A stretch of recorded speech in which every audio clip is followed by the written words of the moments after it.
So good morning বন্ধুরা। আজকে সকাল শনিবার, এখন 9টা মতন বাজে। তো আজকে ব্রেকফাস্টে কী খাচ্ছি সেটা আমাদের দেখাচ্ছি, ঠিক আছে?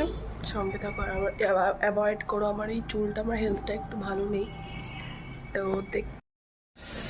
ছাতু দিয়ে ফেলেছি, অ্যান্ড এখানে তারপরে কলা আর একটু গুড় দেবো।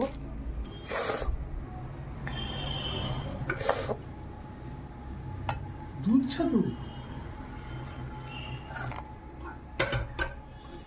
তো এই হচ্ছে ফাইনাল টেক্সচার, তোমরা দেখে বুঝতে পারছো ভালো স্মুদিটা হয়েছে।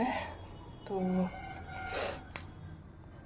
এখানে একটু ঢেলে স্মুদির টেক্সচারটা দেখাচ্ছি তোমাদের। তো এরকম